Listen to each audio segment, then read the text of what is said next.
அனைவருக்கும் வணக்கம். நம்முடைய அட்னைட் பிசிக்ஸ் பை அருண் அப்படிங்கிற நம்ம காணொளி சேனல்ல இன்றைக்கு நம்ம பார்க்க போறது வாயுக்களின் இயக்கவியற் கொள்கை. அதாவது நம்முடைய நீட் சிலபஸ்ல 9வது அலகு. அதுல ஒரு கேள்வி பார்க்க போகிறோம். ஆங்கிலத்துல கைனடிக் தியரி ஆஃப் கேசஸ் அப்படின்னு சொல்லுவோம். கேள்வி என்ன அப்படின்னு சொன்னா, 100 டிகிரி சென்டிகிரேட் வெப்பநிலை மற்றும் இயல்பு அழுத்தம்னாலே எவ்வளவு 1.013 × 10⁵ நியூட்டன் மீட்டர் பவர் -2 அது நமக்கு தெரியும். ஸோ 100 டிகிரி வெப்பநிலை இந்த அழுத்தம் கொண்ட 0.1 கிராம் தண்ணீர் அதே 100 டிகிரி வெப்பநிலையில் நீராவியாவதற்கு 54 கலோரி வெப்ப ஆற்றல் தேவைப்படுகிறது. சரியா? பெறப்பட்ட நீராவியின் பருமன் 167.1 சிசி. சிசின்னா என்ன சார்? கியூபிக் சென்டிமீட்டர் அல்லது சென்டிமீட்டர் கியூப். எனில் இந்நிகழ்வில் அக மாற்றல் மாறுபாடு எவ்வளவு அப்படிங்கிறத கேட்டிருக்காங்க. ஓகேயா? சரி, இதுக்கு 4 தெரிவுகள் கொடுத்திருக்காங்க. 103.4 ஜூல், 208.7 ஜூல், 42.2 ஜூல், 84.5 ஜூல். இந்த கேள்வி நீட் தேர்வில் 2018ஆம் ஆண்டு கேட்கப்பட்ட ஒரு கேள்வி. எப்படி சார் போடுறது? நமக்கு ஒரு ஃபார்முலா இருக்குது. ஃபர்ஸ்ட் வெப்ப இயக்கவியலில் படிச்சிருக்க அந்த formula delta U is equal to Q minus W. இல்லை டெல்டா யூ என்னது சார்? அக ஆற்றல் மாறுபாடு. அதைத்தான் இந்த நிகழ்வில் அக ஆற்றல் மாறுபாடு இதை கேட்டிருக்காங்க. டெல்டா யூ மதிப்பு தான் இந்த கேள்விக்குண்டான ஆன்சர்.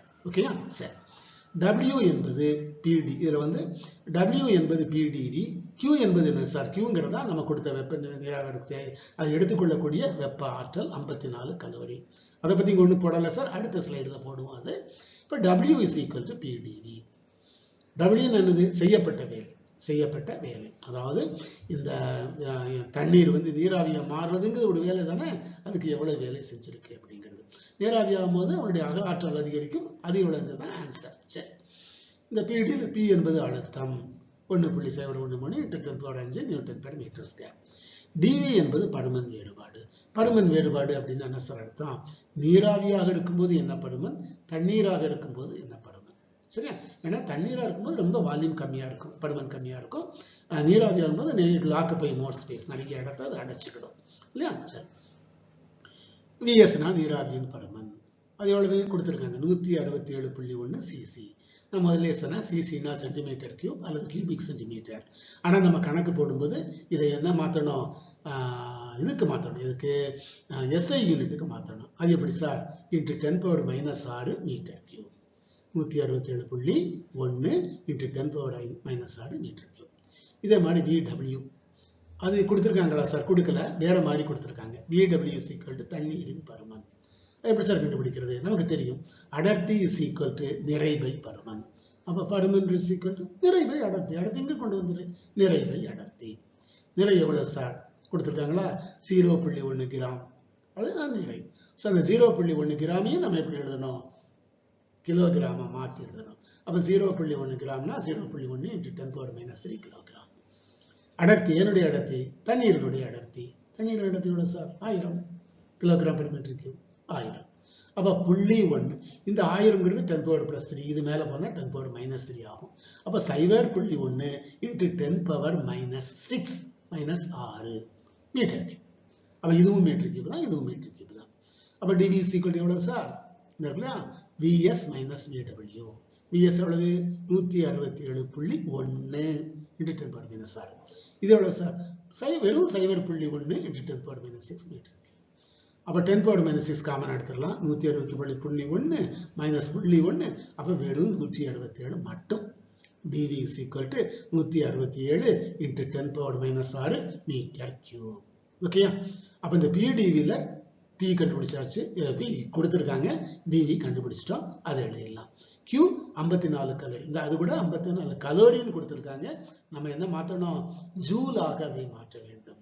அதான் SI யூனிட் இல்லையா? சரி, பார்க்கலாம். இப்போ W is equal to PdV 1.013 × 10⁻5 × 167 × 10⁻⁻6. 10⁻5 10⁻⁻6 அப்போ 10⁻−1. இப்போ நம்ம என்ன சொல்றோம்? 1.013 தோராயமாக அப்ராக்சிமேஷன் சொல்றோம் இல்லையா? அந்த அடிப்படையில் வெறும் 1ன்னு வச்சுட்டு பெருக்கணும்னா வெறும் 167 வந்துடும். அப்போ 167 × 10⁻⁻1 அப்போ 16.7 ஜூல். இது ரைட்டு தானே சார்? ரைட்டு தான், ஒரு இப்படி போமே எப்படி தான் வருதுன்னு பார்க்கலாம். 14 ஏன்னா இதில் 3ஆல் பெருக்கி அப்புறம் 1ஆல் பெருக்கி திருப்பி 0ஆல் பெருக்கி அப்புறம் 1ஆல் பெருக்கி கொஞ்சம் கஷ்டப்படுங்க. அதனால இப்போதைக்கு இப்படி வச்சுக்கிடுவோம், அவ்வளோதான். 1ஆல் பெருக்கி. சரி, முதல்ல நம்ம பார்த்தோம் டெல்டா யூ = Q - W. இந்த இப்போ W கண்டுபிடிச்சாச்சு. Q தேவைப்படும் ஆற்றல் 54 கலோரி கொடுத்துட்டாங்க. நான் ஏற்கனவே சொன்ன மாதிரி அதை ஜூலாக மாற்ற வேண்டும். ஒரு கலோரியினுடைய மதிப்பு எவ்வளவு சொன்னா 4.2 ஜூல் ஒரு கலோரிக்கு. அப்ப 54 கலோரிக்கு எவ்வளவு சார்? 54 × 4.2.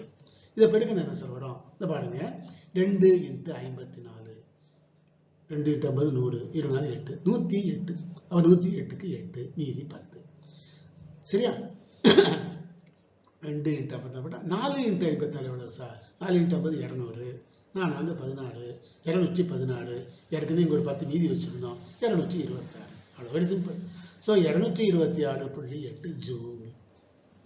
சரி, அப்போ டெல்டா யூ எவ்வளவு சார்? இந்த Q தெரியாச்சு, இந்த W தெரிஞ்சாச்சு, கழிச்சிட வேண்டியதுதான்.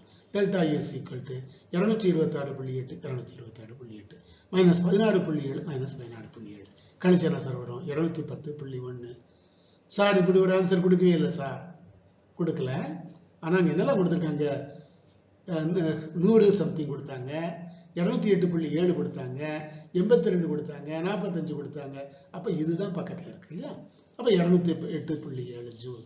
இங்கே ஒன்றுன்னா இவ்வளவு பெருக்கிறதுக்கு இதை பார்த்தாலே ஓ இதுதான் பக்கத்தில். நம்ம after all you are going to choose select an answer தானே. நமக்கு 4ல் எது ரைட்டு? அப்போ இதுதான். ஸோ அக ஆற்றல் மாறுபாடு டெல்டா யூ = 208.7 ஜூல் என்பது சரியான விடை. நமக்கு கொடுக்கப்பட்ட இரண்டாவது தெரிவு, இரண்டாவது ஆப்ஷன், இரண்டாவது விடை சரியான விடை. சரியா? நம்முடைய அடுத்த காணொளியில் இதே அந்த கைனடிக் தியரி ஆஃப் கேசஸ், அதாவது வாயுக்களின் இயக்கவியல் கொள்கை அப்படிங்கிற பாடத்துல வேறு ஒரு கேள்வி நாம் பார்க்கலாம். அந்த கேள்வி பார்க்கும் வரை நம் அனைவருக்கும் நன்றி, வணக்கம்.